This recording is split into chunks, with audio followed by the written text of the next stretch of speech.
चिंचवडमध्ये पावसानं विश्रांती घेतलेली आहे, मात्र रस्त्यावर अजूनही पाणी साचलेलं आहे। पावसाने जरी विश्रांती घेतली असली तरी घरकुल सोसायटी परिसरामध्ये आणि रस्त्यावर पाण्याचा निचरा झालेला नाहीये। त्यामुळे या ठिकाणी राहायचं कसं असा प्रश्न नागरिकांना पडलाय। नागरिकांनी संताप व्यक्त केलाय।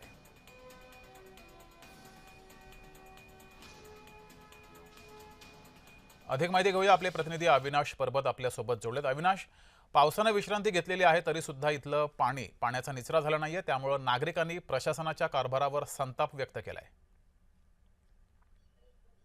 नक्कीच जगदीश बरोबर आहे। पिंपरी चिंचवड दरवर्षी पावसाळ्यापूर्वी करोडो रुपये खर्च करून नाले सफाई असेल किंवा पावसाळ्यापूर्वीची कामं केल्याचा दावा करत असतात, परंतु असं असताना देखील आपल्याला माहिती आहे 2 दिवस पिंपरी चिंचवड, मावळ असेल किंवा आसपासच्या भागामध्ये मोठ्या प्रमाणामध्ये पाऊस पडत होता आणि या पावसानंतर जे आहे अनेकांच्या घरामध्ये मोठ्या प्रमाणामध्ये पाणी शिरलं आहे। अनेक जवळपास 4,500 नागरिकांना जे आहे महानगरपालिकेने सुरक्षित स्थळी हलवण्याचा दावा केलेला। असं असलं तरी मात्र इतक्या लोकांच्या घरामध्ये पाणी जात आहे आणि महानगरपालिकेने केलेले करोडो रुपये नेमके गेले कुठं असा संतप्त सवाल जो आहे तो नागरिकांकडून करण्यात येत आहे। खरं तर करोडो रुपये खर्च करून देखील जर त्या सर्वसामान्य नागरिकांच्या घरात जर पाणी शिरत असेल तर नेमके हे पैसे नेमके जातात कुठं असा जो आहे तो सवाल आता सर्वसामान्य नागरिक विचारताना आपल्याला पाहायला मिळत आहे। आपल्याला माहिती आहे देहू, आळंदी या ठिकाणाहून वारे निघत आहे आणि अशामध्ये देखील अजूनही घरातील पाणीचा निचरा जो आहे तो झालेला नाही, त्यामुळे नागरिक जे आहे ते मोठ्या प्रमाणामध्ये संकटात सापडल्याचं आपल्याला पाहायला मिळत आहे। त्यामुळे नागरिकांनी पालिका प्रशासनाच्या कारभारावर संताप व्यक्त केलाय।